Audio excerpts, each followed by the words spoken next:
Matheus. Boa noite, Letícia. Eu queria que você pudesse explicar um pouco o que você pensou para o time do Flamengo com a entrada do Vitor Hugo na hora da... Não sei se a gente pode falar lesão do Arrascaeta, né? Essas dores musculares que ele apresentou, porque o Vitor Hugo jogou só 15 minutos nos últimos 10 jogos. E no banco você tinha o Lohan, que foi quem talvez tenha feito de melhor forma a substituição do Arrascaeta quando foi necessário. Então, eu queria que você explicasse um pouquinho. Desculpa estar ofegante, que eu estava na zona mista para ouvir também. Antes da resposta específica do contexto todo, de parabenizar o Botafogo pelo grande jogo que fez, ele manteve um nível de atuação, primeiro e segundo tempo, muito regular. Regular, que eu digo, não bom, que eu estou falando, ele manteve sempre um alto nível. E no futebol a gente tem que saber olhar para o outro lado e reconhecer.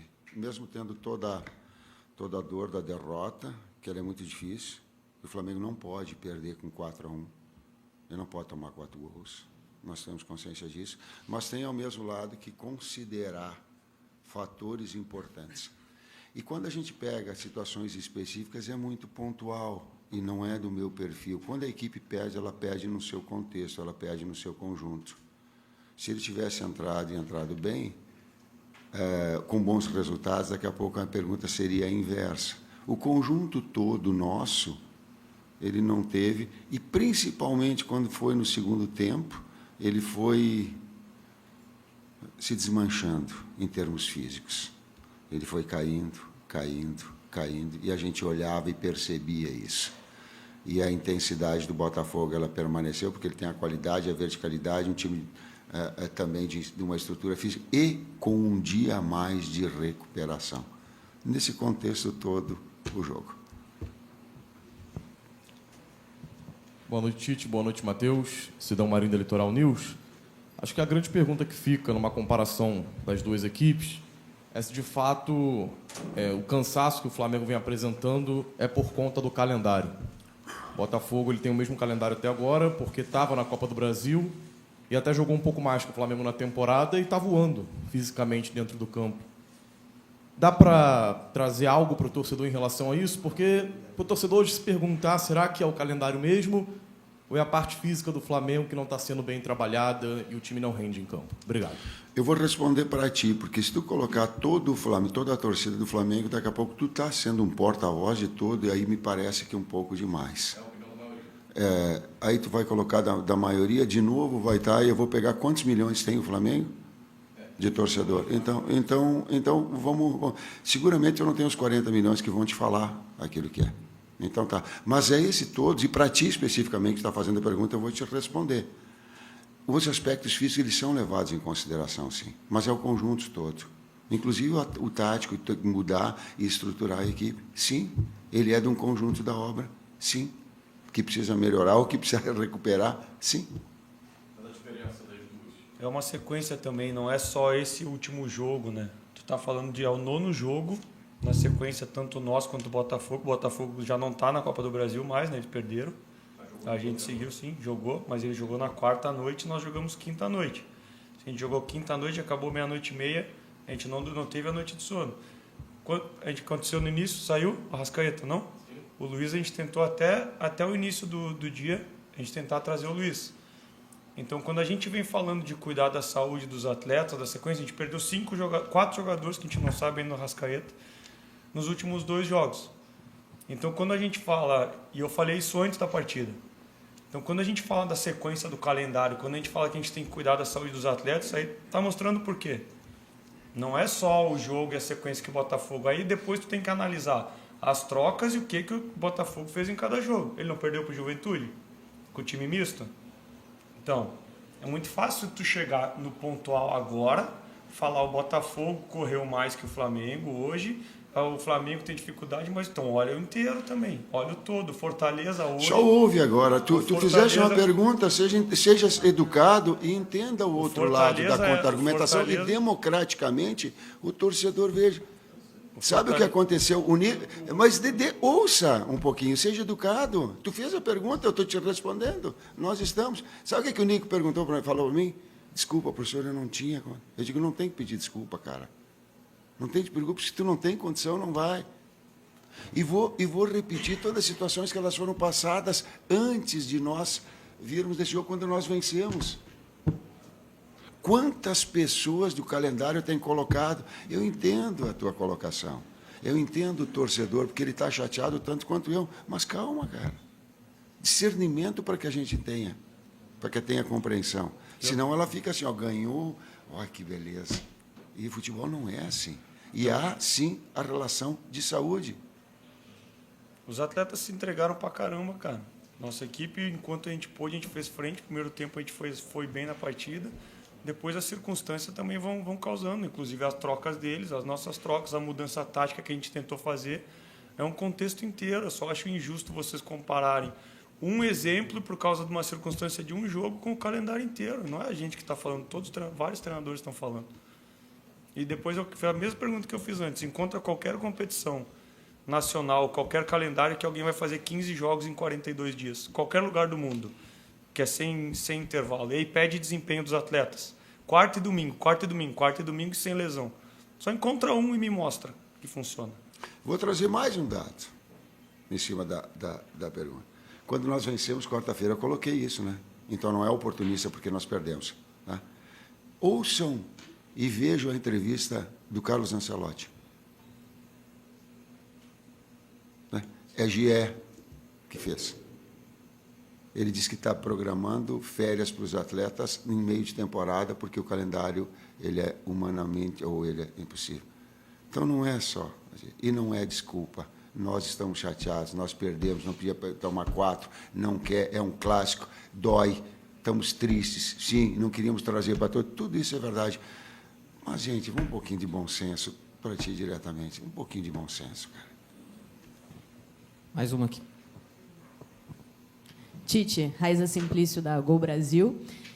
Eu queria que você explicasse, eu sei que você não gosta muito de falar de questões pontuais, né? Fala mais sobre a equipe no geral, mas qual foi a tua ideia no intervalo? Você coloca o Everton Araújo em campo e aí dá uma recuada no Léo Ortiz. O Léo Ortiz estava muito bem, inclusive, na minha opinião, jogando ali como volante, achou um belíssimo passe para o Bruno Henrique.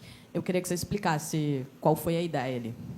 Nós tínhamos que jogar 2 jogos num só. Esse e o de quinta-feira. Se eu deixo o Gerson, estoura o Gerson da mesma forma, foi porque nós planejamos isso. Se estoura o Gerson, já que está com a Arrascaeta, nós ficamos com outro jogador. E precisava, porque senão não ia ter o Gerson na quinta. Por isso.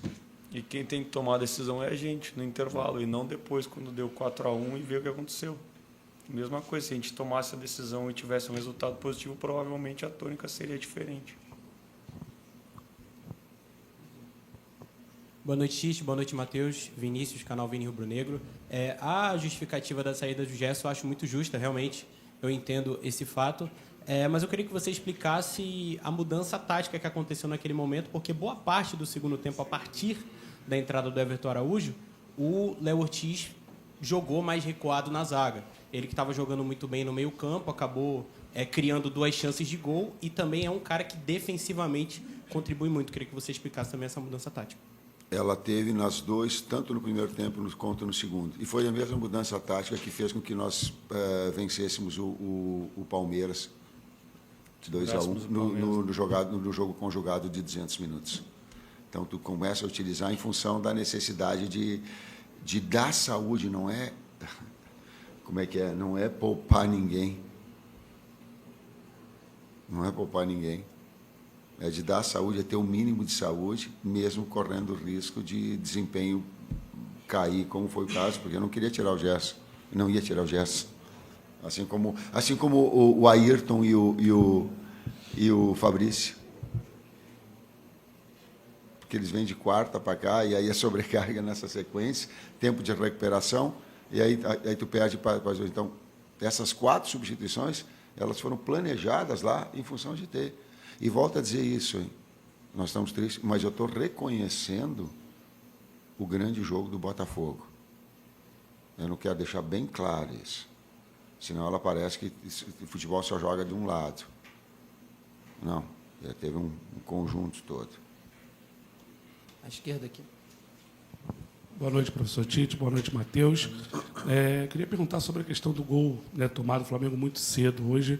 né, mais uma vez uma bola cruzada, aquele lado oposto ali, que tem uma dificuldade, né, de marcação, e a passividade também no homem da bola, né, uma bola descoberta do Marlon Freitas conseguir, né, cruzar, e ali o Matheus Ponte, né, que ataca o espaço ali e faz o gol. Obrigado.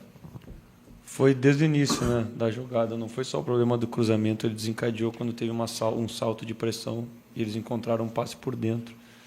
E aí daí desencadeou, é uma jogada que a gente já sabia que eles tinham, e também por isso do ajuste que a gente fez na sequência no primeiro tempo e um pouco do que a gente fez pensando no intervalo também, para ter um homem a mais dentro da área, para liberar os nossos alas, para pegar a amplitude dos laterais deles e ter os dois homens no eixo central para já não ter esse cruzamento. Só que aí depois, quando não acontece o resultado, fica mais fácil. O meu primeiro tempo foi esse lance começou antes na pressão alta. Aqui à esquerda, Tite, tudo bem? Boa noite. Lá no início dessa maratona de simultaneidade de competições, Brasileiro, Copa do Brasil e Libertadores, não me lembro em que momento, mas foi depois do título estadual, você, numa entrevista coletiva, falou sobre o nível de entendimento que todos no clube, inclusive a diretoria, tinham, de um alinhamento, de que em algum momento esse calendário sacrificante poderia obrigar, você não usou esse termo, mas sou eu que estou trazendo, a determinadas escolhas, determinadas predileções. Contra o São Paulo já foi um Flamengo com rotações. Hoje, de certa forma, também. Por mais que seja uma narrativa que, às vezes, o torcedor não aceite absorver tão bem assim, é adequada a percepção, a ideia de que o Flamengo está dando um peso maior às Copas nesse momento?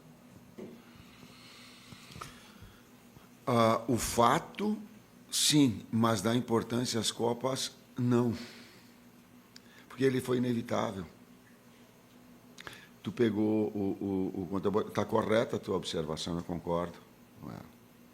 Contra São Paulo, era inevitável para ter na sequência uma equipe que preservasse a sua saúde e a sua performance na sequência. Hoje não dava. Não tinha condição. E as duas coincidem que os dois foram jogos tipo quarta e sábado e quinta e domingo. Então foi ocasional, mesmo pensando na saúde dos atletas. São 7 por lesão. E 7 jogadores fora. Então não foi nada, não vamos contar. Só que quando a gente jogou, por exemplo, domingo às 4 para jogar quarta, nós temos a noite do domingo, da segunda e da terça para o atleta performar na quarta. Agora, quando tu joga quarta, 9h30 para jogar sábado, é puxado. É puxado. Imagina, talvez, se a gente tivesse tomado uma outra atitude de botar os atletas jogar lá contra o São Paulo, que também era o terceiro jogo em 6 dias, e lesionasse, a gente correu o risco de perder e cair fora contra o Palmeiras. E a gente classifica contra o Palmeiras, está em terceiro ainda, eu acho, com um jogo a menos e a mercê de quarto por saldo e a mercê de classificar na quinta-feira. A gente vai lá pronto para fazer um grande jogo também. São mais 2 perguntas, tá? Boa noite, Tite. Boa noite, Matheus. Gabriel Alfa, canal Paparazzo Rubro Negro. O Marcos Braz acabou de passar na zona mista ali, e aí ele confirmou que a negociação com o Michael está muito bem encaminhada e também sobre a venda do Wesley, falou que está muito bem encaminhada por toda a situação envolvendo valores. Eu queria que vocês falassem um pouco também sobre o mercado da bola, seja saídas ou reforços. Como que vocês avaliam essa situação? Eu sei que o Espíndola tá por aqui também, mas como que vocês avaliam a necessidade de reforços, essa possível chegada do Michael, né, o retorno dele para cá, e essa possível venda do Wesley, que também, como disse o Braz, está muito bem encaminhada. Obrigado. Nós temos que responder da parte técnico-tática, entendo a tua pergunta, a gente tem que responder sobre a coordenação dos movimentos, tem que responder por que perdeu de 4-1, tem que fazer essa análise que tu colocaste a respeito de jogos que aconteceram, onde daqui a pouco não teve que repetir a equipe, por que um padrão tático de um primeiro tempo não foi para outro. Sabe, tem toda uma direção trabalhando uma grandeza do Flamengo que ele trabalha em relação a isso. E nós temos que ter a capacidade toda de fazer da equipe, de estruturar a equipe para que ela se molde. Não vamos fugir da responsabilidade de trazer situações, não. Trazendo essa bom senso. Aliás, um grande legado que eu vi do Silvio Santos, uma série de outros, ele falava assim, bom senso. Uma das grandes marcas, assim, bom senso. Bom senso. Bom senso, quando se ganha, é fácil. Tem que ter bom senso em todos os momentos. A última.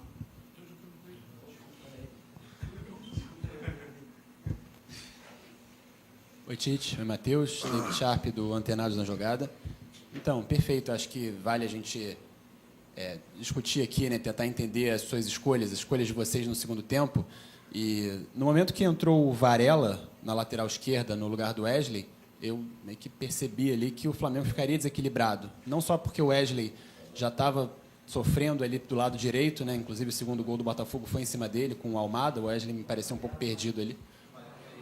No Ayrton. Eu falei o quê? No Ayrton, exato. Então, eu queria que você pudesse explicar essa escolha, principalmente, né, do Léo Pereira não ter entrado na esquerda, no lugar do Ayrton, e o Wesley ter continuado lá no lado direito. Léo Pereira é zagueiro e o Fabrício ele não pode jogar o jogo inteiro porque vinha na outra estação. E não tem o Vina, botar o Varela do lado esquerdo. Foi.